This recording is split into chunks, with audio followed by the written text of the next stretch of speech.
देने वाला एक कारक भूमि अनुदान है। भूमि अनुदान क्या है मैंने एक्सप्लेन कर दिया। उसके बाद मैंने पकड़ में आने के लायक मैंने बात जो आपको पढ़ाया उनमें से सबसे पहला मैंने आपको ये बताया कि पूर्व मध्यकाल में सामंती राजनीति है। सामंती राजनीति क्या है मैंने एक्सप्लेन कर दिया। फिर मैंने आपको बताया कि पूर्व मध्यकाल के दौर में सामंती राजनीति को बल देने वाला एक कारक भूमि अनुदान है। भूमि अनुदान क्या है मैंने एक्सप्लेन कर दिया। उसके बाद मैंने कहा कि इस दौर में राजपूत नाम की एक जाति उभर के आती है। राजपूत नाम की जात 8वीं शताब्दी में उभरी है। राजपूत जाति के उभार के पीछे कौन कौन से ऐतिहासिक डिबेट हैं ये मैंने बता दिया। मोटे तौर पर आपके सामने में अब यह कहानी आती है कि राजपूत की उत्पत्ति से संबंध में एक मुद्दा है जो डिस्कस करने के लायक है। वो ये कि आप देखोगे कि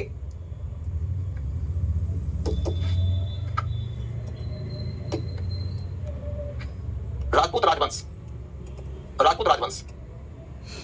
आपको नोट करना पड़ेगा मेरे साथ में। राजपूतों का राजवंश, राजवंश में प्रतिहार के बाद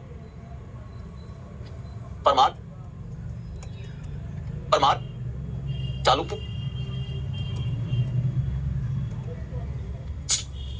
कलचुरी, चंदेल, गुहिल, चौहान, गढ़वाल, तोमर। ये राजपूतों के महत्वपूर्ण राजवंश। इन राजवंशों के बारे में आपको पढ़ना पड़ेगा। इसके पहले कि आप इधर पढ़ने की हो जाए आपको इस पेज से स्वतंत्र करके पढ़ाऊंगा। 2-3 मिनट लगेगा राजपूत की उत्पत्ति से संबंधित कहानी के आगे। से पहला राजपूत राजवंश जो अस्तित्व में आया है उसका नाम है प्रतिहार राजवंश। प्रतिहार राजवंश के बारे में हम 4 बातें पढ़ेंगे। लेकिन मैं ये बताऊं कि प्रतिहार राजवंश का जब बिखराव हुआ उसके पहले उन्होंने एक बड़े क्षेत्र पर सत्ता स्थापित कर लिया था। कहां पर शासन करते थे? गुजरात, राजस्थान, मध्य प्रदेश, पंजाब के कुछ हिस्से, हरियाणा, दिल्ली, उत्तर प्रदेश के पश्चिमी हिस्से, कन्नौज, इतने बड़े इलाके पर रूल करते थे। गुर्जर प्रतिहार कहां रूल करते थे? गुजरात, राजस्थान, पंजाब का कुछ हिस्सा, हरियाणा, दिल्ली, पश्चिमी उत्तर प्रदेश, कन्नौज, मध्य प्रदेश, बुंदेलखंड का इलाका, फिर जबलपुर तक का इलाका और मालवा का इलाका, इतने बड़े इलाके पर रूल करते थे गुर्जर प्रतिहार। बहुत शक्तिशाली राजवंश। जब गुर्जर प्रतिहार का विघटन हुआ तो उनके विघटन से ही हमें अनेक क्षेत्रीय राज्य और उभरते नजर आए। इसीलिए आप देखोगे मैंने यहां लिखा गुर्जर प्रतिहार, ये पहला राजपूत राजवंश। और जब उनका साम्राज्य बिखरा तो कितने छोटे छोटे राजपूत राज्य उभर आ गए। ये सब राजवंशी जो है वो राजपूत है। सबके सब राजपूत हैं। परमार मालवा मध्य प्रदेश के इलाके में, चालुक्य गुजरात के, कलचुरी त्रिपुरी के क्षेत्र में, कहां? जबलपुर मध्य प्रदेश, चंदेल बुंदेलखंड के इलाके में, कलचुरी मालवा मध्य प्रदेश के इलाके में, चालुक्य गुजरात के, इनको सोलंकी भी कहते हैं, गुजरात के, कलचुरी त्रिपुरी के क्षेत्र में, कहां? जबलपुर मध्य प्रदेश, चंदेल बुंदेलखंड के इलाके में, गुहिल मेवाड़ के इलाके में, चौहान राजस्थान के, चौहान तो जानते ही हैं आप, अजमेर वाले विशेष तौर पर। इसके बाद गढ़वाल कन्नौज के क्षेत्र में, और तोमर दिल्ली परिवार इन्होंने बताया था। तो कुल मिलाकर देखो तो इतने सारे राजपूत राजवंश आपको यहां नजर आने लगे। तो फाइनली आपके सामने में जो मैंने बताया वो ये कि उत्तर भारत में पूर्व मध्यकाल के इतिहास को बहुत सारे इतिहासकार राजपूत काल कहते हैं। राजपूत काल इसलिए क्योंकि उत्तर भारत के बड़े भूखंड के ऊपर इस युग में राजपूत लोगों ने ही शासन किया है। तो राजपूत लोगों ने शासन किया है, उनके महत्वपूर्ण राजवंश कौन कौन से हैं? तो इन राजवंशों के बारे में हम आगे पढ़ने जा रहे हैं। अभी जो हमारी पढ़ाई आगे बढ़ेगी वो पढ़ाई बेसिकली इन राजवंशों के बारे में बढ़ेगी। इसलिए आप लोगों को अब आगे के लिए अपनी तैयारी को यदि दिशा देना है तो सबसे पहले देखो बच्चों, आप सामने में आएगा प्रतिहार वंश। मजा आ रहा है? धन्यवाद बेटा। अभी मजा। तो आपको अब देखने को मिलेगा प्रतिहार राजवंश। 1 मिनट में आप प्रतिहार राजवंश की कहानी समझिए। पहला पॉइंट नंबर 1, प्रतिहार का माने क्या होता है? प्रतिहार का मतलब होता है द्वारपाल। इन्होंने अपने आप को द्वारपाल कहा। द्वारपाल का मतलब क्या है? तो 2 तरीके का द्वारपाल है। एक ये कि इन्होंने अपने देश की रक्षा किया है। उस समय जब सिंध के ऊपर अरब का हमला हुआ था तो अरब लोगों ने सिंध को जीतने के बाद इनके क्षेत्र पर भी हमला किया था और इन्होंने उस हमले को नाकामयाब किया था। द्वार के ऊपर प्रहरी की तरह खड़े रहे थे और विदेशी को अपने देश के अंदर आने नहीं दिए थे। इसलिए ये प्रतिहार थे। और ये काम किया किसने था? ये काम किया था नागभट्ट नाम के व्यक्ति। नागभट्ट ही इनका पहला राजा था। अरबों से अपने देश की रक्षा किया था। क्वेश्चन, प्रतिहार वंश का संस्थापक कौन था? नागभट्ट प्रथम। क्लियर? प्रतिहार वंश का संस्थापक कौन था? नागभट्ट प्रथम। प्रतिहार वंश वो इसलिए भी कहलाते हैं क्योंकि इन्होंने अपने आप को लक्ष्मण का वंशज कहा। ये अपने को लक्ष्मण का वंशज कहते हैं। ये अपने आप को लक्ष्मण का वंशज कहते हैं। लक्ष्मण कौन? भगवान राम के छोटे भाई। जैसे लक्ष्मण जी सीता जी और राम जी के प्रहरी हुआ करते थे, इन्होंने कहा हम उसी लक्ष्मण के वंशज हैं जो प्रहरी थे, हम प्रतिहार हुए। तो सूर्यवंशी, लक्ष्मणवंशी, समझते आप लोग? एक छोटा सा पॉइंट और है कि एक अभिलेख ऐसा भी है जिसमें उन्होंने कहा कि हम हरिश्चंद्र नाम के एक ब्राह्मण के वंशज हैं, ब्राह्मण के वंशज हैं। अब चूंकि इन लोगों के बारे में सबसे बड़ी समस्या ये होती है बच्चों कि ये है क्या, उस दौर की जानकारी अपने को बहुत कम स्रोतों से प्राप्त होती है। और राजा हैं और अपने को बहुत प्रतिष्ठित तरीके से प्रस्तुत करना चाहते हैं, तो इन्होंने अपने लिए जो कहानियां गढ़ी वो कहानी ज्यादा प्रचलित हो गई। ऐसी स्थिति में इनकी उत्पत्ति को लेकर एक के बजाय कई दफा अलग अलग स्रोतों में अलग अलग बातें मिल जाएंगी। ठीक है, अब देखने लायक बात है बच्चों की जब हम प्रतिहार वंश पढ़ेंगे तो प्रतिहार वंश के बारे में हमें क्या पढ़ना चाहिए, महत्वपूर्ण राजा कौन हुए हैं, उन राजाओं के दौर की महत्वपूर्ण घटनाएं क्या है, बस इतनी बात पढ़ोगे। इस वंश का पहला राजा नागभट्ट प्रथम, मैंने कहानी समझा दिया। फिर वत्सराज, त्रिपक्षीय संघर्ष में भागीदारी करने वाला पहला शासक। त्रिपक्षीय संघर्ष, त्रिपक्षीय वो तीनों राजवंशी कौन थे, तो एक है बंगाल के पाल, दूसरे है गुर्जर प्रतिहार और तीसरे हैं दक्कन महाराष्ट्र के क्षेत्र के शासक राष्ट्रकूट। ये तीनों आपस में लड़ रहे थे, काहे को भैया, तो इनको कन्नौज चाहिए था। काहे कन्नौज चाहिए, क्योंकि कन्नौज मिल जाएगा तो समृद्धि आ जाएगी, रेवेन्यू बढ़ जाएगा। ऊपर से कन्नौज का महत्व इसलिए भी है क्योंकि कन्नौज आ जाएगा तो दूसरे की तुलना में इनकी शक्ति बढ़ जाएगी, सापेक्षिक रूप से शक्ति बढ़ेगी तो साम्राज्य निर्माण होगा। और तीसरी बात यह है कि कन्नौज हर्षवर्धन का कैपिटल था, हर्षवर्धन के बाद भी एक राजा शक्तिशाली हुआ था कन्नौज में, यशोवर्मन, तो कन्नौज यशोवर्मन का कैपिटल था। आज दिल्ली का महत्व है वैसे उस समय कन्नौज का महत्व था, तो कन्नौज पे कब्जा करता शक्तिशाली हुआ था कन्नौज में यशोवर्मन, तो कन्नौज यशोवर्मन का कैपिटल था। जैसे आज दिल्ली का महत्व है वैसे उस समय कन्नौज का महत्व था, तो कन्नौज पे कब्जा करना है। किसको, तो बंगाल के पाल को। बंगाल के पाल बने बंगाल बिहार के क्षेत्र उन्हीं के अधीन थे, बंगाल के पाल को। और गुर्जर प्रतिहार को उनका क्षेत्र बता चुका हूं, गुजरात, राजस्थान, मध्य प्रदेश, दिल्ली, ये सब इलाका उनके अधीन थे। पश्चिमी उत्तर प्रदेश का भी इलाका उनके अधीन थे, तो उनको भी कब्जा करना है कन्नौज पे। और एक दक्षिण से राष्ट्रकूट आते थे, उन्हें भी साम्राज्य विस्तार करना था, धन की प्राप्ति करनी थी, बड़े बड़े विजेता के रूप में प्रतिष्ठा हासिल करना था।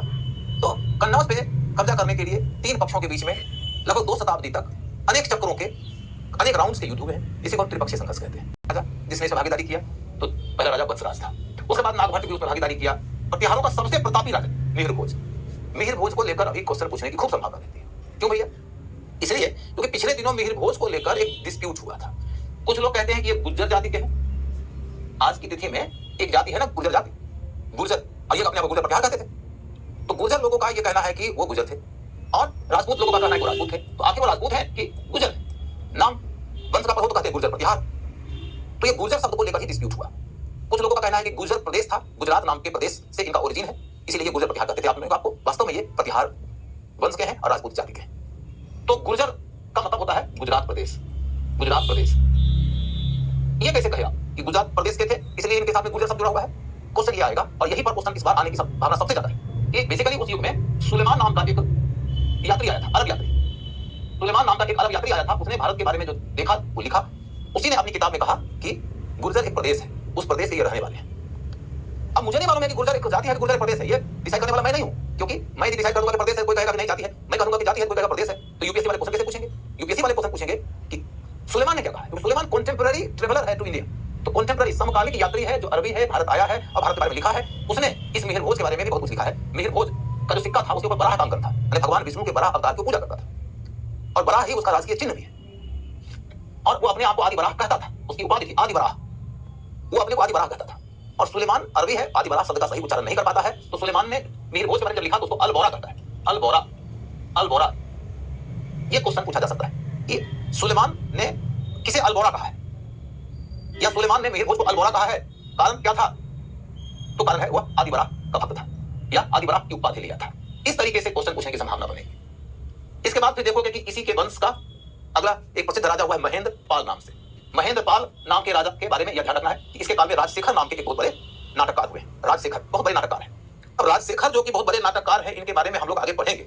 वंश के काल में महत्वपूर्ण मंदिर बने थे। वैसे तो आर्ट एंड कल्चर के दौरान हम लोग मंदिर वगैरह पढ़ेंगे, लेकिन उसके दौर में हम लोग उन मंदिरों की पढ़ाई करेंगे जो ज्यादा इंपॉर्टेंट है। लेकिन छोटे छोटे मंदिर जो परीक्षा पूछे जाने लायक होते हैं वो हम इस दौर में भी कवर करते जाते हैं। जब किसी राजा का इतिहास पढ़ते हैं तो राजा की उपलब्धियों में से कई दफा ऐसे इंपॉर्टेंट इसलिए है क्योंकि हिंदुस्तान के मंदिरों की कुल 3 शैलियां हैं। नागर शैली उत्तर भारत की, द्रविड़ शैली दक्षिण भारत की, ये 2 मेन शैलियां हैं।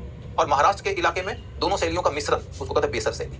तो नागर, द्रविड़ और बेसर 3 शैलियां हैं। उत्तर भारत की शैली कौन सी होगी? नागर शैली होगी। अब नागर शैली की क्या विशेषताएं होती हैं, आर्ट एंड कल्चर क्लास में पढ़ाऊंगा। लेकिन ये समझने लायक बात है, उत्तर भारत के मंदिर नागर शैली के होते हैं, दक्षिण भारत के मंदिर द्रविड़ शैली के होते हैं। ये ग्वालियर उत्तर भारत में है तो यहाँ का मंदिर द्रविड़ शैली का हो गया। यदि उत्तर भारत के ग्वालियर नाम की जगह पर कोई मंदिर ऐसा मिलता है जो कि द्रविड़ शैली का है, ये एक और मैन आउट का केस है और कुछ न कुछ महत्वपूर्ण कारण इसके पीछे रहा होगा। उन कारणों की ओर हम नहीं जाना चाहते हैं क्योंकि डिबेट है। ये इंपॉर्टेंट है कि ग्वालियर का तेरी मंदिर जो है वो कौन से शैली का मंदिर है, तो उसमें ऑप्शन रहेगा द्रविड़ शैली, नागर शैली और बेसर शैली। तो आपको बताना है ये द्रविड़ शैली का है, बल्कि इसी लिए पूछा जाएगा। बाकी तो सब हर्षद माता का मंदिर, सचिया माता का मंदिर, सहस्त्रबाहु के मंदिर के लिए एक शब्द आपको सुनने को मिलेगा, सास बहू का मंदिर। सास बहू का मंदिर।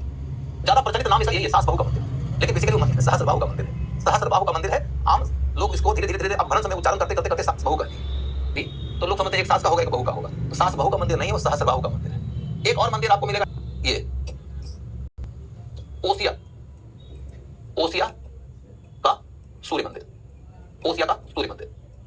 भारत में सूर्य मंदिर कुछ बड़े प्रसिद्ध हुए हैं, उनके ऊपर क्वेश्चन पूछा जाता रहा है। जैसे एक है कश्मीर का मार्तंड मंदिर, एक है उड़ीसा का कोणार्क मंदिर, एक है ओसिया जोधपुर के पास है ओसिया का सूर्य मंदिर, या गुजरात के मोढेरा का सूर्य मंदिर, या अरसवल्ली का सूर्य मंदिर। ये सब मंदिर हैं जिनके ऊपर क्वेश्चन लगातार पूछा गया है। तो आपको ये मालूम होना चाहिए कि ओसिया का सूर्य मंदिर कहां है, तो जोधपुर के पास में है। वहीं सचिया माता का मंदिर है। तो मंदिर निर्माण की कहानी इनकी हो गई, इसलिए नहीं करूंगा। हर्षद माता का मंदिर है, ये सब एक्सप्लेन करने की जरूरत नहीं है, मैं नहीं करने जा रहा हूं। सहस्त्रबाहु का मंदिर। अब आपने मैं जिस राजवंश की कहानी शुरू कर रहा हूं, उस राजवंश की कहानी शुरू करने के पहले एक लाइन में पीछे की कहानी याद कराता हूं। कहानी यह है कि पूर्व मध्यकाल के जितने भी राजवंश हैं, उनमें से सबसे पहले मैंने आपको बताया कि राजपूतों में प्रतिहार राजवंश आया। प्रतिहार जब बिखरा तो अनेक क्षेत्रीय टुकड़े आ गए। अनेक क्षेत्रीय टुकड़े जब आ गए तो उन अनेक क्षेत्रीय टुकड़ों में एक टुकड़ा है गुजरात के अंदर का चालुक्य वंश, उसको सोलंकी वंश भी कहते हैं। उसके आगे बढ़ोगे उत्तर की ओर तो राजस्थान में गुहिल वंश मिलेगा। उसके आगे बढ़ोगे तो आपको चौहान वंश मिलेगा राजस्थान में ही। आप मध्य प्रदेश की ओर जाओगे तो मालवा में परमार मिलेगा। आप मध्य प्रदेश में ही जाओगे त्रिपुरी के इलाके में, जबलपुर के इलाके में, तो आपको कलचुरी वंश मिलेगा। आप बुंदेलखंड के इलाके में आओगे तो चंदेल वंश मिलेगा। आपको इस तरह के कई सारे राजवंश मिलते हैं। उन राजवंशों के बारे में धन्यवाद बेटा, धन्यवाद धन्यवाद। उन कहानी कुल मिलाकर इस तरीके की होगी कि सबसे पहला लाइन ऑफ क्वेश्चन जो आता है वो ये कि क्षेत्र क्षेत्र। तो सबसे पहला लेवल क्वेश्चन का ये रहता है कि जैसे मान लो कि दे देगा कि जेजाक भुक्ति, जेजाक भुक्ति। उस समय बुंदेलखंड के इलाके को जेजाक भुक्ति कहा जाता था। जेजाक भुक्ति, मालवा, त्रिपुरी, मेवाड़, मेवाड़ ऐसे देते आपको। और इधर जैसे चंदेल, मालवा, मालवा, बेसिकली चालुक्य नाम के और कई सारे राजवंश हुए हैं, इसलिए इनके लिए जब भी चर्चा होती है तो गुजरात के चालुक्य लिखना पड़ता है या तो सिंपल सोलंकी लिखना पड़ता है। तो सोलंकी लिखो या गुजरात के चालुक्य लिखो, बात बराबर हो जाती है। तो देखने लायक बात यह है बच्चों की, हमारे सामने में क्वेश्चन पूछने का पहला पैटर्न यह है कि आपको क्षेत्र का नाम दे देगा, वंश का नाम दे देगा, कहेगा मैच करो। आजकल एक नया पैटर्न देखा गया है कि कभी कभी वंश के संस्थापक का नाम दे देते हैं। जैसे चंदेल के ऊपर क्वेश्चन पूछा गया है, चंदेल के ऊपर ये क्वेश्चन पूछा गया है, कहां गए, हाँ, जेजाक भुक्ति के चंदेल। इस वंश का संस्थापक कौन था? नन्नुक, नन्नुक। ये क्वेश्चन पूछा गया है। मालवा के परमार के संस्थापक कौन थे? सियक, सियक। तो इस तरीके से कि अब इसके लिए मैं आपके नोट्स के रूप में जो रखूंगा पीडीएफ, उस पीडीएफ को आपको कलेक्ट करना पड़ेगा। पीडीएफ आपके लिए बहुत उपयोगी होगा।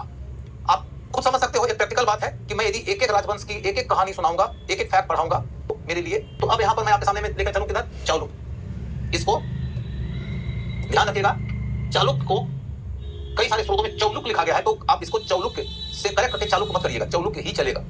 चौलुक्य या गुजरात के चालुक्य या सोलंकी एक ही चीज है, तो कंफ्यूज मत होइएगा। इस वंश का पहला जो प्रतापी राजा आपको मिलेगा उसका नाम है भीम प्रथम। भीम प्रथम के ऊपर क्वेश्चन पूछने की संभावना खूब रहेगी। ये ध्यान रखना है कि भीम प्रथम के समय में महमूद गजनवी का हमला हुआ। महमूद गजनवी के हमले के समय में भीम प्रथम उसका मुकाबला नहीं किया था, भाग गया था। लेकिन बाद में उसने महमूद गजनवी के द्वारा सोमनाथ मंदिर के तोड़े जाने के बाद उसका पुनर्निर्माण कराया था। उसका पुनर्निर्माण कराया था। ये क्वेश्चन इंपॉर्टेंट है। सोमनाथ मंदिर के बारे में पूरी की पूरी कहानी समझना जरूरी है। सोमनाथ मंदिर पे क्वेश्चन खूब आ जाता है। सोमनाथ मंदिर के ऊपर सबसे पहला पॉइंट जो आपको याद रखना है वो ये कि वह एक ज्योतिर्लिंग है। सोमनाथ मंदिर को पहला ज्योतिर्लिंग माना जाता है। 12 ज्योतिर्लिंग मंदिर है, उसमें पहला ज्योतिर्लिंग मंदिर माना जाता है सोमनाथ के मंदिर को।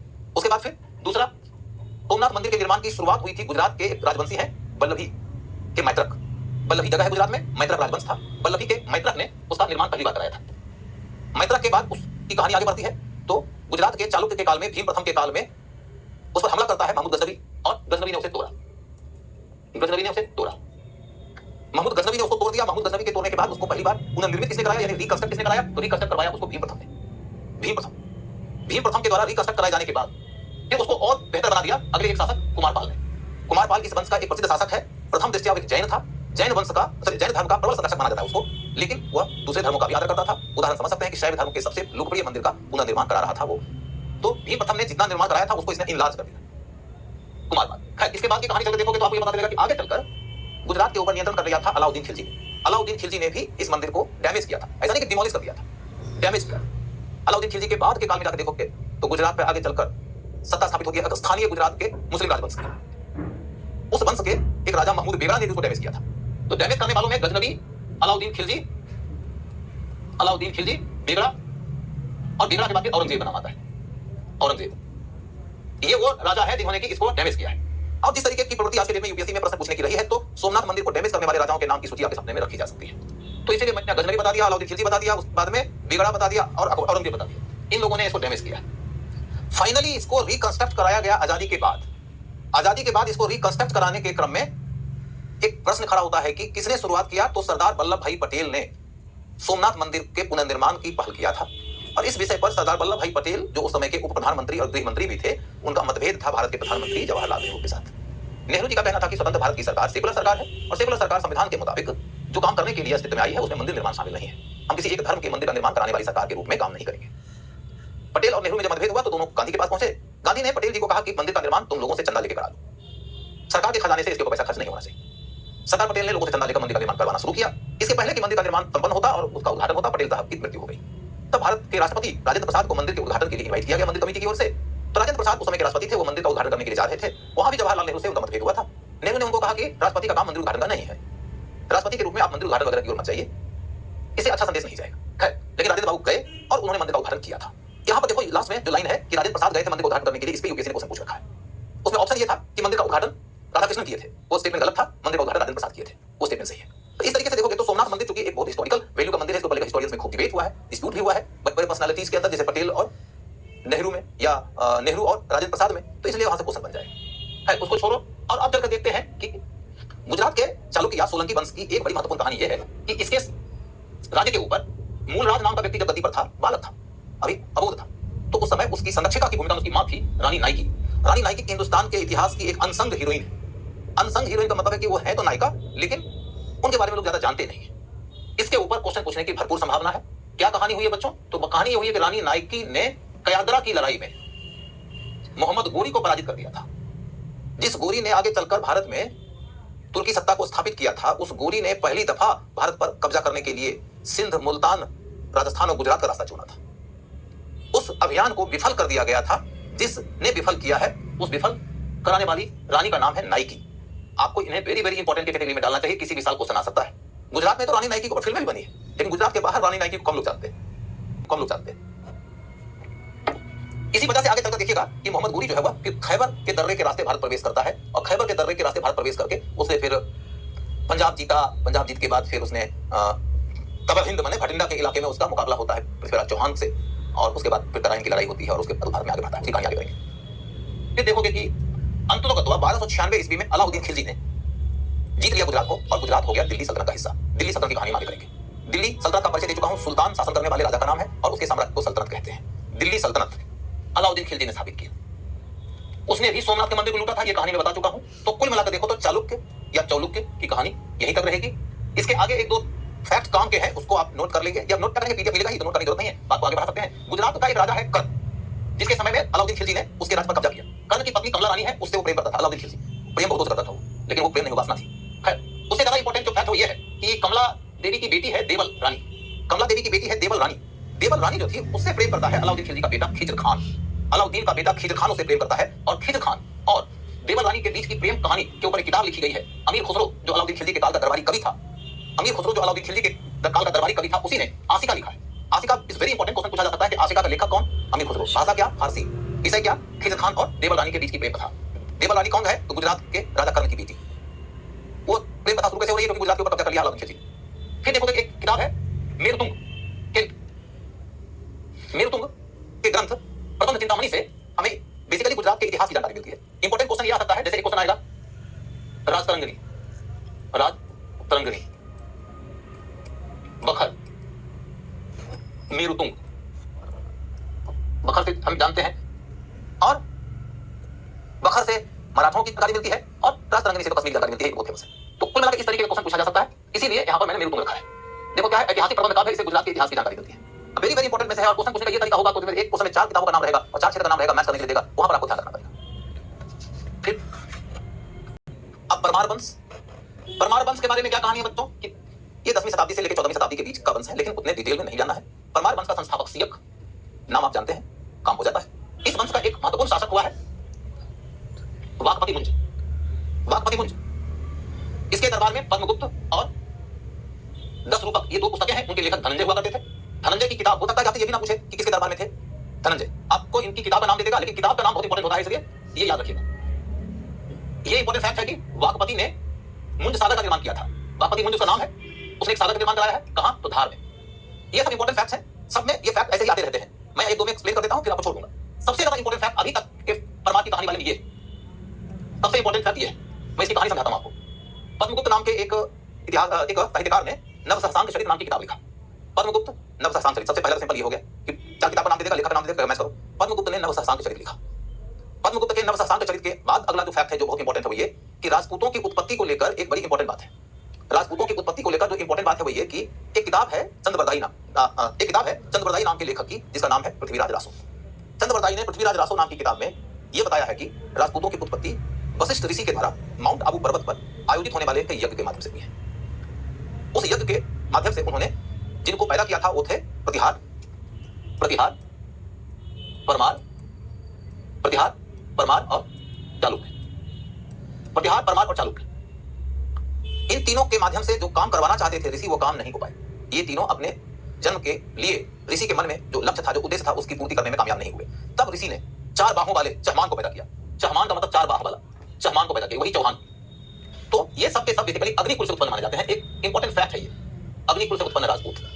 कौन कौन से राजपूत हैं जो अग्निकुल से उत्पन्न माने जाते हैं? इसके अंतर्गत मान लीजिए आपको दे दे ऑप्शन में चंदेल, तो ये गलत हो जाएगा। चंदेल अग्निकुलीन नहीं। के अंतर्गत मान लीजिए आपको दे दे ऑप्शन त्रिवंशी थे।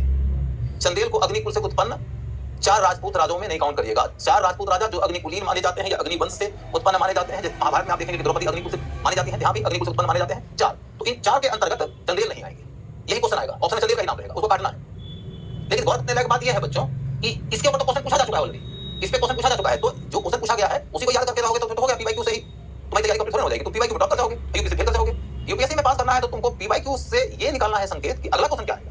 तो अगला क्वेश्चन ये आएगा कि अग्निकुल से उत्पन्न चार राजपूत राजाओं की कहानी तो बाद की है, पहली बार अग्निकुल की कहानी किसने कही है? तो पद्मगुप्त ने नवसहस्रांक चरित में परमार को अग्निकुल से उत्पन्न बताया है। परमार ही को अग्निकुल से उत्पन्न पहला बताया है। पहला राजवंश जिसको अग्निकुल से उत्पन्न बताया जाता है वो कौन है? परमार। किसने बताया है? पद्मगुप्त ने। कौन सी किताब में? नवसहस्रांक चरित में। बाद में चंद्रबरदाई के साहित्य में चार हो गए। तो ये इंपॉर्टेंट हो गया, इसको याद रखिएगा। फिर आगे बढ़ जाइए। इधर देखिए, ये राजा भोज है। भोज बहुत प्रसिद्ध राजा हुए हैं। परमार वंश का सबसे प्रतापी राजा कौन है? तो भोज है। तो भोज के बारे में तैम धन के समर्थक थे, तालाब का निर्माण कराया, नगर का निर्माण कराया।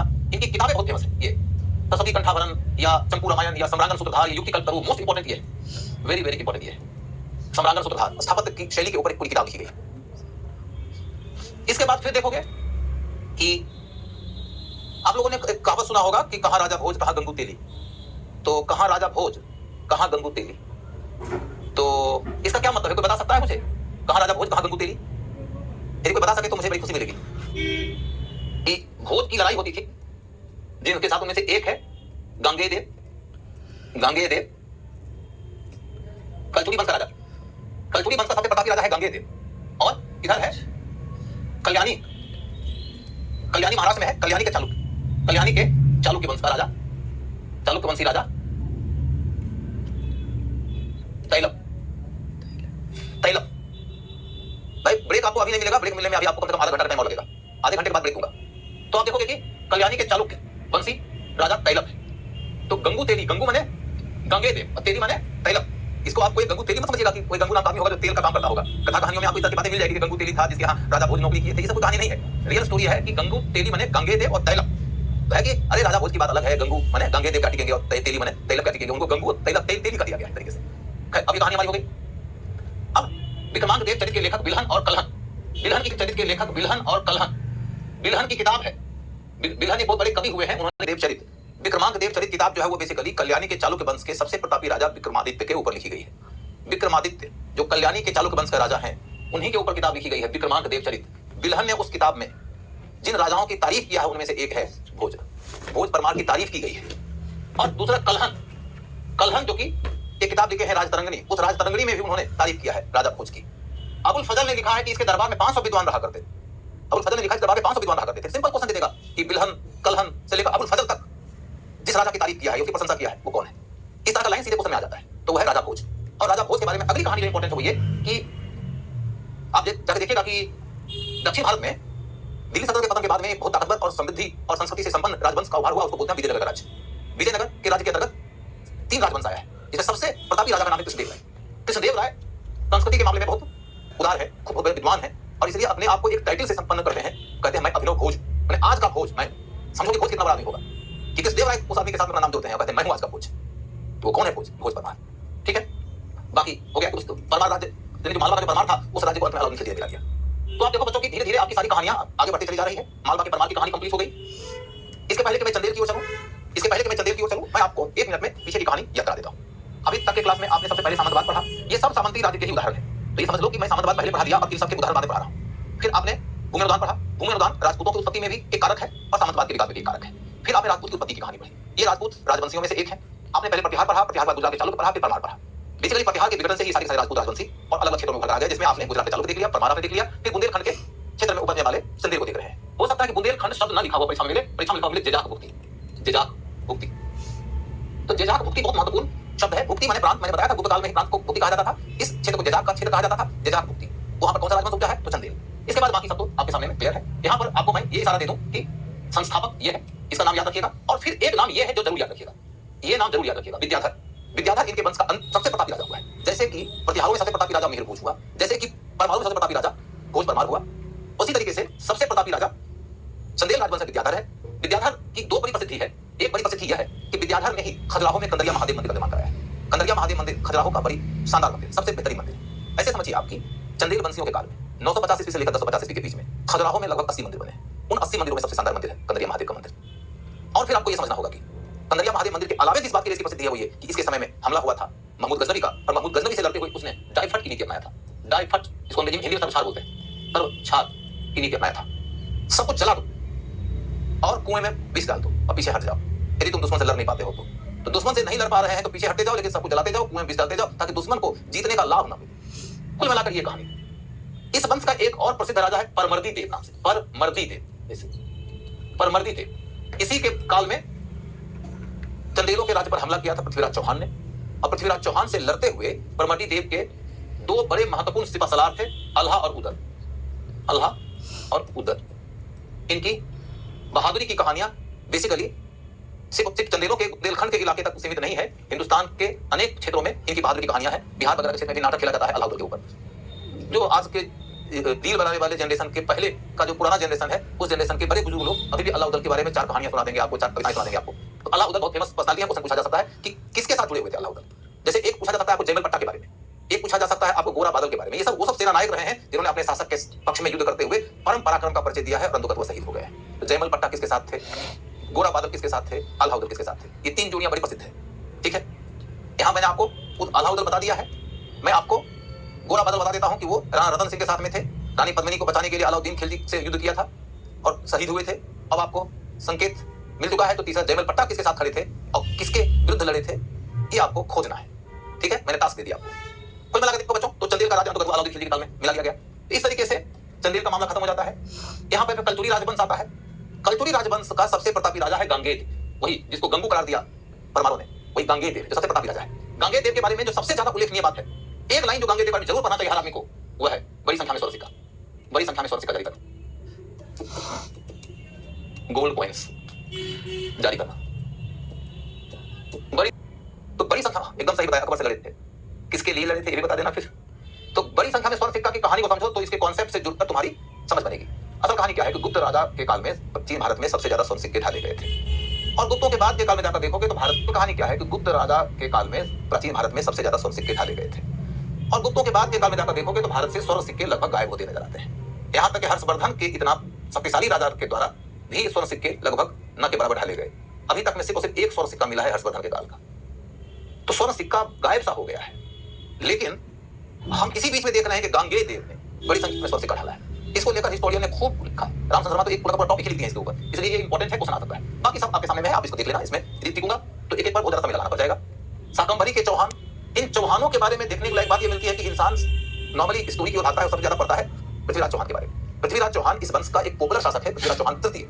लेकिन इस वंश का सबसे योग्य और कामयाब शासक जो था वो है बेसिकली विग्रहराज बिसलदेव। विग्रहराज बिसलदेव इस वंश का सबसे प्रतापी राजा विग्रहराज बिसलदेव है। जैसे गांगेय देव है, कलचुरी का, भोज परमार है परमार का, या जैसे प्रतिहार का सबसे पॉपुलर राजा जो है वह मिहिर भोज है। उसी तरीके से इस वंश का सबसे प्रतापी और सबसे ज्यादा कामयाब शासक जो था बेसिकली विग्रहराज बिसलदेव था। विग्रहराज बिसलदेव के बारे में हमें विस्तृत जानकारी मिलती है ललित विग्रहराज नाटक से। ललित विग्रहराज नाटक है। इस नाटक से किसके बारे में जानकारी मिलती है? विग्रहराज बिसलदेव के बारे में। विग्रहराज बिसलदेव की किताब का नाम है, लेखक का नाम है सोमदेव।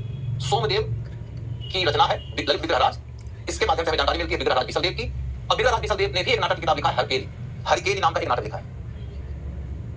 पीडीएफ कहां से मिलेगी आप इस? तो हरकेली नाटक के लेखक कौन है? तो विग्रहराज बिसलदेव स्वयं। एक इंपॉर्टेंट बात और यह है कि 2.5 दिन का एक झोपड़ा है। 2.5 दिन का झोपड़ा ये बेसिकली भारत में तुर्की शासकों के द्वारा बनाया गया पहला बिल्डिंग है। तुर्की शासक के द्वारा भारत में निर्मित पहला बिल्डिंग यही है।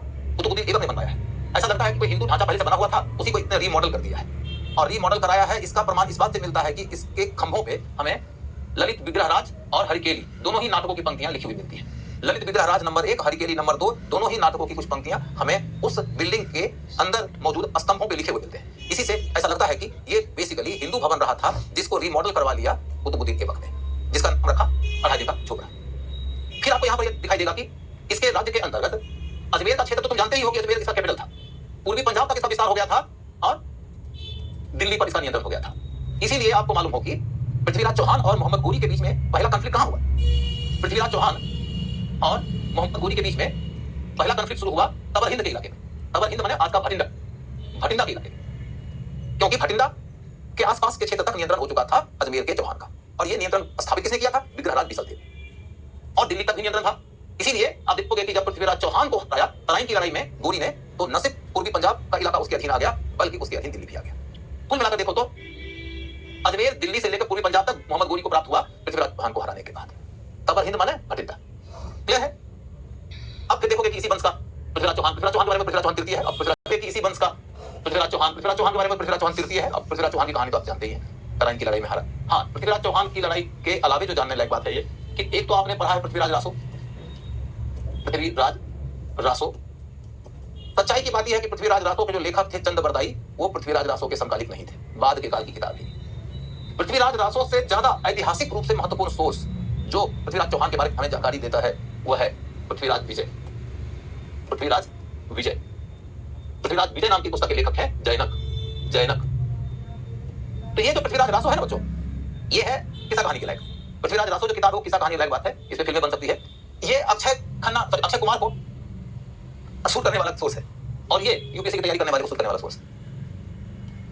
लेकिन पृथ्वीराज रासो में राजपूतों की उत्पत्ति के क्रम में जो चंद बरदाई ने बताया है कि माउंट आबू के ऊपर जो यज्ञ हुआ था, यज्ञ में वशिष्ठ ऋषि ने 4 राजपूत वंशों को पैदा किया है, वो वाली कहानी आपको याद रखनी है। लेकिन सबसे ज्यादा कहानी अब के एग्जाम के ख्याल से है पद्मगुप्त की पुस्तक नवशासनचरित वाली। हो गया। बाकी फिर देखोगे कि एक नड्डुल में भी चौहान है, मतलब चौहान की शाखाएं हैं अलग अलग, लेकिन उधर नहीं जाना है। एक रणथंभौर में भी चौहान है।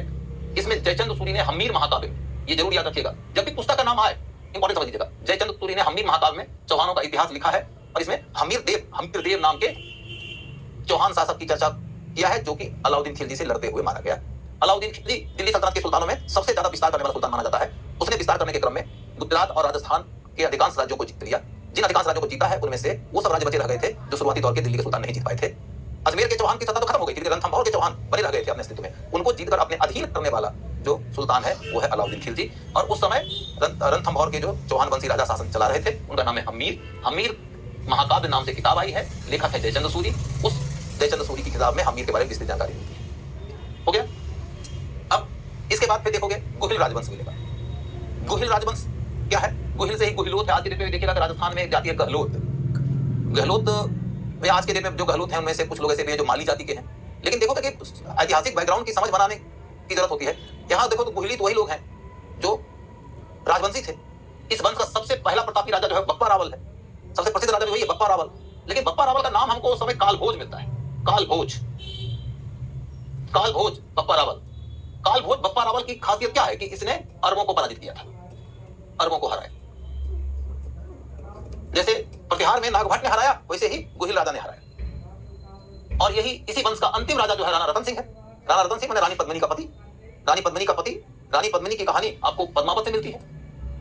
पद्मावत मलिक मोहम्मद जायसी बेसिकली 16वीं शताब्दी के अवधी भाषा के बड़े कवि हुए हैं। अभी भी हिंदी ऑप्शनल के साथ तैयारी करने वाले बच्चों को मालूम होगा कि मलिक मोहम्मद जायसी की पुस्तक पद्मावत हिंदी के पाठ्यक्रम में शामिल है। और पद्मावत के लेखक मलिक मोहम्मद जायसी दरबार में रहे थे शेर शाह के। तो शेर शाह के दरबार में संरक्षण पाने वाले मलिक मोहम्मद जायसी की किताब पद्मावत के माध्यम से हमें चित्तौड़ के ऊपर राणा रतन सिंह के काल में अलाउद्दीन खिलजी के हमले की जानकारी मिलती है। और उसके पीछे पद्मावती की कहानी आती है। बाद में देखोगे कि राणा रतन सिंह की सत्ता जब खत्म हो गई, कुछ समय के लिए राणा रतन सिंह की सत्ता को समाप्त करने के बाद चित्तौड़ को जीत लिया अलाउद्दीन खिलजी ने, और उसका नाम बदल कर रख दिया खिजराबाद। खिजराबाद, अभी आपने कुछ देर पहले इस शब्द का उल्लेख सुना है, खिजर खान के नाम पर खिजराबाद रखा गया। कौन था खिजर खान? खिजर खान अलाउद्दीन खिलजी का बेटा था, अपने बेटे के नाम पर उसने शहर का नाम रख दिया। लेकिन लंबे समय तक दिल्ली के सुल्तान के राज्य के अधीन नहीं रहा वो इलाका। आगे चलकर देखिएगा कि गुहिलोत से ही एक ब्रांच के तौर पर उभर कर आता है, उसका नाम सिसोदिया। सिसोदिया वंश। सिसोदिया वंश बेसिकली गुहिलोतों की एक शाखा के रूप में उभर कर इसी सिसोदिया वंश से जब से जुड़े हुए आगे आपको राजा मिलेंगे, राणा कुंभा, राणा सांगा, राणा उदय सिंह, राणा प्रताप, राणा अमर सिंह, राणा कर्ण, राणा राज सिंह, ये सब आपको इसी वंश से जुड़े हुए मिलेंगे। राणा राज सिंह अंतिम उल्लेखनीय राजा है जिस व्यक्ति ने औरंगजेब के खिलाफ तब विद्रोह कर दिया था जब औरंगजेब ने जजिया लगा दिया था। ठीक है, फिर अब देखो राजपूत राजवंशों की कहानी हमारी खत्म हो जाती है। राजपूत राजवंशों की कहानी खत्म हो जाने के बाद में अब हमारे सामने में इस काल से संबंधित 2-3 राजवंश और बचे रह गए हैं। मैं इन 2-3 राजवंशों के बारे में संक्षेप में कहानी बता देता हूं।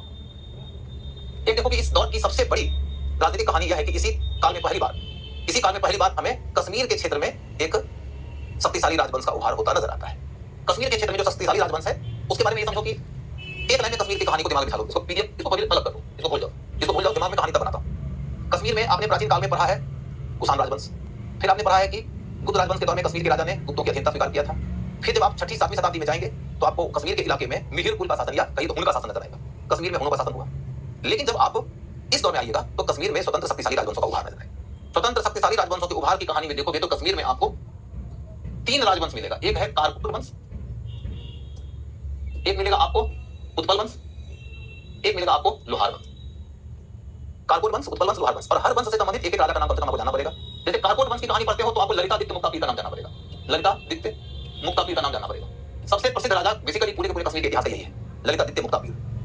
बेटा 10 मिनट मैक्सिमम 10 मिनट पूजा प्रजापति, फिर ब्रेक दे दूंगा। मतलब कुल मिलाकर देखो तो ब्रेक मिलेगा आपको 11:45 मिनट। 11:45 मिनट ब्रेक दे दूंगा। तो ललितादित्य मुक्तापीर के अलावा देखो उत्पल वंश का जो सबसे शक्तिशाली राजा मिलेगा वो है अवंती वर्मन। और लोहार वंश का सबसे प्रतापी राजा जो मिलेगा आपको वो संग्राम राज। वैसे एक रानी बहुत ही प्रसिद्ध है, रानी दिद्दा का अधिकारी बनाया। रानी दिद्दा वो रानी है जो अपने पति के मरने के बाद संरक्षिका के रूप में गद्दी पर बैठी थी, बाद बेटा को मरवा दी, पोता को मरवा दी। सबका अधिकारी बनाया। रानी दिद्दा वो रानी है जो अपने पति के मरने के बाद संरक्षिका के रूप में गद्दी पर बैठी थी, बाद बेटा को मरवा दी, पोता को मरवा दी, सबको मरवा दी रानी बने रहने के लिए, और लगभग आधी शताब्दी तक शासक रही। उसके बाद अपने भतीजे को अपना उत्तराधिकार दिया। तो लोग उसको भी लोहार वंशी कहते हैं। इसी संग्राम राज के काल में कश्मीर के ऊपर हमला किया था महमूद गजनवी ने, जिसको उसने विफल कर दिया। महमूद गजनवी कश्मीर पर हमला किया था तो वो हमला नाकामयाब रहा। क्लियर है? अब कुल मिलाकर देखो बच्चों, तो महमूद गजनवी की कहानी से पीछे लौट चलते हैं। अब देखो लौट जाते हैं कश्मीर के बारे में। ललितादित्य मुक्तापीर कारकोट वंश का सबसे प्रतापी राजा है, कोई दिक्कत नहीं जानने में। उसके बारे में कुछ विशेष बात यह है कि उसके बारे में कहा जाता है तो मध्य एशिया से लेकर बंगाल तक के क्षेत्र को जीता था। मध्य एशिया से लेकर बंगाल तक के क्षेत्र को जीता, दक्षिण में कोंकण तक का इलाका जीता। और उस युग में कन्नौज का शासक यशोवर्मन था। यशोवर्मन अपने आप को सकल उत्तरापद स्वामी कहता है, संपूर्ण उत्तर भारत का स्वामी कहता है। उस यशोवर्मन ने भी बंगाल के इलाके को जीता है, जिसकी चर्चा हमें उस काल के एक लेखक वाकपति, जो प्राकृत भाषा में लिखे हैं, गौड़ बहो नाम की किताब में देते हैं। वाकपति ने, वाकपति बहुत प्रसिद्ध लेखक है, वाकपति की पुस्तक है गौड़ बहो।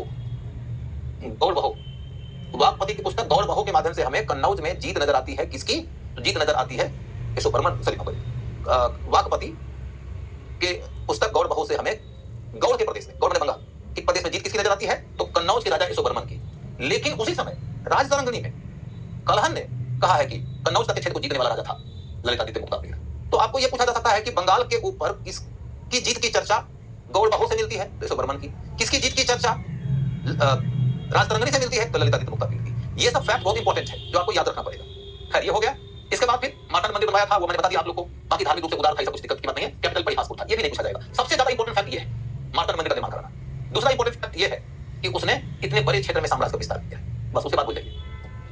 तब देखोगे कि इस वंश का अगला जो महत्वपूर्ण इस वंश बोला हुआ इस क्षेत्र का अगला जो महत्वपूर्ण वंश है उत्पल वंश है। शासक है अवंती वर्मन। अवंती वर्मन के बारे में जो सबसे इंपॉर्टेंट फैक्ट पूछने लायक है वो ये कि इसका एक मिनिस्टर हुआ करता था सुइया जो था वो 3 चीजों में बड़ी उल्लेखनीय बात उसके बारे में नजर आती है। एक ये सुइया चांडाल जाति का था, मैंने सबसे पिछले जाति का था, और दूसरी बात ये वो इंजीनियर था, और इसलिए अवंती वर्मा ने उसकी योग्यता को समझकर उसको मिनिस्टर बना दिया, और उसने नहरों के निर्माण के माध्यम से कश्मीर की समृद्धि में बड़ा योगदान किया। तो एक इंपॉर्टेंट बात ये हो गई। उसके बाद फिर अवंती वर्मा ने मंदिर का निर्माण कराया है, चाहे वो क्या कहते हैं अवंती स्वामी मंदिर हो या अवंती स्त्रोत मंदिर हो, ये सब तो आपके सामने फैक्ट में रहेगा, आप देख लीजिएगा। और रानी दिद्दा के ऊपर फिल्म बनने वाली है जिसने रोल करेंगी भारत की नई सम्राज्ञी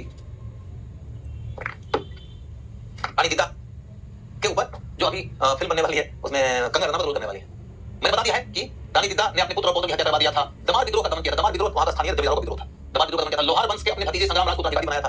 कहानी बता चुका हूं, कोई दिक्कत की बात नहीं। वही संग्राम राज है जिसने महमूद गजनवी को नहीं जीतने दिया था इस इलाके में। इस वंश का एक राजा हुआ हर्ष। हर्ष का नाम बहुत इंपॉर्टेंट नाम है। क्यों इंपॉर्टेंट है बच्चों? क्योंकि हर्ष बड़ा शौकीन आदमी था, बड़ा विलासी था, बहुत खर्चीला था और खर्चे के लिए वो ज्यादा टैक्स लगाने लगा। टैक्स लगाने लगा, लोगों ने विरोध किया तो उसने हिंदुओं के मंदिरों पे हमला कर दिया। खुद हिंदू था, हिंदू के मंदिर पर हमला किया, मंदिर पे हमला करके लूटपाट मचा दिया। इसीलिए कलहन ने अपनी पुस्तक राजतत्विनी में उसको तुर्क कहा है। तुर्क का मतलब तुर्क। जैसे तुर्क हमला करते हैं मंदिर के ऊपर, मंदिर को लूट लेते हैं, तो सामान्य बात है उनके लिए। लेकिन तुम तो हिंदू हो, तुम क्यों हिंदू हो के मंदिर के ऊपर हमला करके लूट रहे हो भैया? तुम भी तुर्क निकले, ये वाली बात है। Brutus you too, Shakespeare statement है, ब्रूटस यू टू, तुम भी। ये कहानी हो गई। बाकी इधर अंत में देखोगे कि 1339 ईस्वी में कश्मीर के अंदर हिंदू शासन की समाप्ति हो जाती है और शाह मीर नाम के एक व्यक्ति ने अपने नाम से एक वंश की शुरुआत किया, वो ये शाह मीर वंश। शाह मीर वंश, इसको हम आगे पढ़ेंगे तो कश्मीर की कहानी हमारी यहीं पर संपन्न हो जाती है। लेकिन अभी खत्म हुई कहानी का एक हिस्सा बचा हुआ है। कश्मीर की संस्कृति, जिसके ऊपर क्वेश्चन पूछने की संभावना सबसे ज्यादा बनती है। कश्मीर की संस्कृति के ऊपर क्वेश्चन पूछने की संभावना सबसे ज्यादा बनती है। अब देखो बच्चों, देखो बेटा, जितना स्पीड है उससे ज्यादा स्पीड लेकर बेसिकली जल्दी जल्दी गुजरात थोड़े जाना है। जितना पढ़ाएंगे उतना समझा के पढ़ाएंगे, बाकी पीडीएफ आपके सामने रहेगा, चिंता ना करो। कश्मीर की संस्कृति, संस्कृति में क्या है? अभिनव गुप्त की पुस्तकें। कश्मीर के इस दौर के कल्चरल हिस्ट्री में सबसे महान साहित्यकार का नाम है अभिनव गुप्त। अभिनव गुप्त को कहा जाता है कि आज तक के हिंदुस्तान के सबसे बड़े 5 विद्वानों को गिना जाएगा ना, उनमें से एक अभिनव गुप्त का नाम आ सकता है। इतना बड़ा स्कॉलर माना जाता है। उनकी एक पुस्तक है तंत्र लोक, उसमें त्रिक दर्शन की पूरी व्याख्या की गई। त्रिक दर्शन बेसिकली कश्मीर का शैव धर्म से संबंधित दर्शन है। त्रिक दर्शन, सिंपल क्वेश्चन पूछा जाएगा, त्रिक दर्शन कहां प्रचलित है, उसका विकास केंद्र कौन सा है? तो कश्मीर। कश्मीर के शैविज्म को त्रिक दर्शन कहते हैं। बाकी ज्यादा किताब का नाम याद रखना नहीं है। अभिनव गुप्त कहां के थे? कश्मीर के थे। इतना से भी काम चल जाएगा, किताब का नाम मिल जाए तो मिल जाए। त्रिक दर्शन और उसका एक दूसरा नाम प्रतिविज्ञा संप्रदाय भी मिलेगा। प्रतिविज्ञा संप्रदाय, त्रिक दर्शन एक ही चीज है। मैं आपको सामान्य अर्थ समझा देता हूं। बेसिकली इस सिद्धांत के अंतर्गत यह बात कही गई है कि जैसे उपनिषद के छांदोग्य उपनिषद में कहा गया था अहम ब्रह्म अस्मि, उसी को आगे चलकर शंकराचार्य ने भी एक्सप्लेन किया अहम ब्रह्म अस्मि, जिसके आधार पर उन्होंने अद्वैत का सिद्धांत दिया कि मैं ब्रह्म हूं, ब्रह्म ही सर्वोच्च सत्ता है, अतः मैं ही सर्वोच्च सत्ता हूं, मेरे अलावा कोई दूसरी सत्ता नहीं है। तो इसके अंतर्गत भी वही कहानी है। शिव परम तत्व है और मैं ही शिव। शिव परम तत्व है, जगत शिव की अभिव्यक्ति है, जगत शिव की अभिव्यक्ति है। प्रतिभिज्ञा का मतलब है कि अपने अंदर शिव को पहचानो। शिवो हम, मैं ही शिव हूं, तुम ही शिव हो, खुद को पहचानो। प्रतिभिज्ञा माने अपने अंदर की पहचान करो, अपने अंदर की पहचान करो। यदि तुमको इससे ज्यादा डिटेल चाहिए तो जरूरी नहीं है, लेकिन इतना मालूम हो गया कि प्रतिभिज्ञा संप्रदाय कहां का संप्रदाय है? कश्मीर का। कौन से धर्म से संबंधित? शैव धर्म से। क्या कहता है? ये शैव अद्वैतवाद का सिद्धांत है। शैव अद्वैतवाद का सिद्धांत है। बाकी कश्मीर के एक लेखक राजतरंगिणी है, जिन्हें हिंदुओं का पहला इतिहासकार कहा जाता है। First historian among the Hindus, इन्हें कहा जाता है। यहां पर जाके कहानी को मैं यदि रोकता हूं तो देखोगे कि अब ये है त्रिक दर्शन में, ये शिव है, ये शक्ति है, ये जीव है। ये कहा जा रहा है कि इस जीव में मैं जो हूं, मैं ही शिव हूं, शिवो हम। इसीलिए प्रतिभिज्ञा की मूल पुस्तक है, प्रतिभिज्ञा कारिका है, लेखक इसके उत्पल दत्त हैं, जो कह रहे हैं तो उपदेव हैं। उत्पल दत्त सिनेमा के हीरो, शिवो हम। ये कहानी खत्म हो जाती है बच्चों। इस कहानी के बाद फिर देखोगे तो आपके सामने में कुछ मुद्दे और रह गए हैं। अभी कुछ मुद्दे और रह गए हैं, तो इसको मैं ब्रेक के बाद कभी कराऊंगा। मैं आपके सामने में उपस्थित होता हूं। अब अभी मुझे क्या लगता है कि 2-3 मिनट टाइम और दे दो, 2-3 मिनट में कश्मीर उड़ीसा खत्म करता हूं। एक राउंड फिगर आ जाएगा ब्रेक देने का, ब्रेक देने का राउंड फिगर आ जाएगा तो बेहतर रहेगा। तो चलो उड़ीसा देख लेते हैं। उड़ीसा के बारे में भी देखने के लिए सामान्य कहानी कुछ तरीके से गुजरेगी कि उड़ीसा के बारे में देखने की सामान्य बेटा 2 से 3 मिनट का ब्रेक दूंगा मैं। ब्रेक देने के लिए ही अभी रुका था, लेकिन मुझे लगा कि घड़ी को राउंड फिगर देखूंगा ना तो ब्रेक देने के लिए ज्यादा सहूलियत होगी। मैं इस घड़ी मुताबिक देख रहा हूं। तो 3 मिनट का टाइम और है, 3 मिनट का टाइम और बस। मैं बोल रहा हूं उड़ीसा का इतिहास। उड़ीसा का प्राचीन काल का इतिहास तुम पढ़ते हो तो देखते हो कि अशोक ने कलिंग पर हमला किया था। फिर देखते हो कि कलिंग के क्षेत्र में खारवेल ने स्वतंत्र राज्य का निर्माण किया था। फिर देखते हो कलिंग के इलाके में गुप्तों ने जीतकर उसके राजा को अपने अधीन कर लिया था। गुप्त काल के बाद के काल में जाकर देखें तो कलिंग के इलाके में हमें प्रत्यक्ष नहीं अप्रत्यक्ष रूप से शशांक का शासन नजर आता है। लेकिन उसके बाद के काल जब देखते हैं तो 8वीं सदी से लेकर 15वीं शताब्दी के बीच में, 8वीं सदी से लेकर 15वीं शताब्दी के बीच में हमें 3 बड़ी मजबूत राजवंश नजर आता है कश्मीर में। एक है भौमकारा राजवंश, एक है सोमवंश और एक है गंग वंश। बल्कि उसके बाद फिर एक चौथा मिलेगा आपको, गजपति वंश। 4 वंश कर सकते हैं। भौमकारा नंबर 1, उसके बाद सोमवंश नंबर 2, उसके बाद गंग वंश नंबर 3, फिर गजपति नंबर 4। आपको सिंपल सा क्वेश्चन देगा, ये 4 वंश का नाम दे देगा, कहां का शासक थे, ये वंश कहां शासन करते थे, इनमें से कौन उड़ीसा का शासक था, किस वंश का उड़ीसा में शासन था। ऐसे नाम से परिचय ही आपके लिए पर्याप्त हो जाता है। तो आप देखो कि उड़ीसा के अंतर्गत एक है भौमकारा वंश। भौमकारा वंश के बारे में बच्चों 3 फैक्ट सबसे ज्यादा जानना है। 3 फैक्ट। एक ये कि ये अकेला राजवंश है जिस राजवंश में अनेक रानियों ने शासन किया और संप्रभु रूप से शासन किया। अनेक रानियों ने, एक रानी की कहानी करिएगा तब तो आपको वारंगल के काकतीय वंश की रानी रुद्रमा भी नजर आएगी, लेकिन यहाँ अनेक रानियों ने शासन किया है। दूसरी बात, यहाँ से आपको बेताल देवला मंदिर का निर्माण नजर आएगा। बेताल देवला मंदिर बेसिकली नागर शैली का आरंभिक मंदिर उड़ीसा में है। बेसिकली पिसा नागर शैली के मंदिरों का सबसे बड़ा गढ़ था। सबसे ज्यादा मंदिर, सबसे शानदार मंदिर यदि नागर शैली के कहीं बने हैं तो उड़ीसा में बने हैं, और उड़ीसा में इस प्रकार के मंदिरों के निर्माण की शुरुआत मानी जाती है बेताल देवला मंदिर से। हो गया, बस इतनी बात जान गए तो काम खत्म है। तोसली इनका कैपिटल था, इससे तक कुछ नहीं। सोमवंशी शासकों के अंतर्गत सबसे प्रसिद्ध शासक है ययाति, सबसे प्रसिद्ध शासक है ययाति। इसका नाम तो आपको जानना ही पड़ेगा, आर्ट एंड कल्चर क्लास में भी इसकी चर्चा होगी, आर्ट एंड कल्चर क्लास में भी इसकी चर्चा होगी। एक एंड में बोल देता हूं, काम खत्म करिएगा कि इतनी ने लिंगराज मंदिर का निर्माण करवाया था। लिंगराज मंदिर का मतलब नागर शैली का सबसे महान मंदिर, सबसे श्रेष्ठ मंदिर। मैं उसे दिखाऊंगा उस आर्ट एंड कल्चर वाली क्लास में, पूरा मंदिर दिखा कर समझा दूंगा। इसके बाद गंग वंश, गंग वंश के शासकों में दो शासक का नाम चर्चा में आएगा, अनंत वर्मन चोडगंग और नरसिंहदेव। अनंत वर्मा चोडगंग, इसने जगन्नाथपुरी का मंदिर बनवाया था। आज भी मंदिर में पूजा होती है, जगन्नाथ जी की यात्रा साल में एक बार निकलती है। वहां देखो उड़ीसा के लोग जय जगन्नाथ करके संबोधित करते हैं लोगों को। जैसे बिहार उत्तर प्रदेश के लोग जैसे बोलते हैं राम राम, जैसे पश्चिमी उत्तर प्रदेश के लोग बोलते हैं राधे राधे, वैसे ही उड़ीसा के लोग बोलते हैं जय जगन्नाथ। और नरसिंहदेव वर्मन ने बनवाया था कोणार्क मंदिर, सूर्य का सबसे बड़ा मंदिर कोणार्क मंदिर। तो ये आपके सामने हो गया। फिर गजपति वंश मिलेगा, गजपति वंश। गजपति वंश में आपको शासक मिलेंगे कपिलेंद्र देव, और इस वंश का सबसे प्रतापी राजाओं में से प्रतापरुद्र देव मिलेंगे, जिनके साथ लड़ाई हुई है कृष्णदेव राय की, और कृष्णदेव राय की जीत हुई थी। तो कश्मीर के उड़ीसा के शासकों की कहानी यही रुक जाएगी। ये सब मंदिर की संरचना को समझाने का काम इस क्लास में होगा, वो सब काम होगा आगे काल में। अब बच्चों अभी के लिए ब्रेक दे देता हूं, क्योंकि अगले क्लास में जब आऊंगा तो सबसे पहले सामान्य तौर पर त्रिपक्षीय संघर्ष समझाऊंगा 5 मिनट में। त्रिपक्षीय संघर्ष समझाने के बाद में महमूद गजनवी का हमला बताऊंगा, फिर मोहम्मद गोरी का हमला बताऊंगा। मोहम्मद गोरी के हमले के साथ फिर दिल्ली सल्तनत को चला जाऊंगा। अभी का क्लास रुकता है यहाँ पर, अगले 20 मिनट के बाद हम लोग मिलते हैं। 20 मिनट का ब्रेक।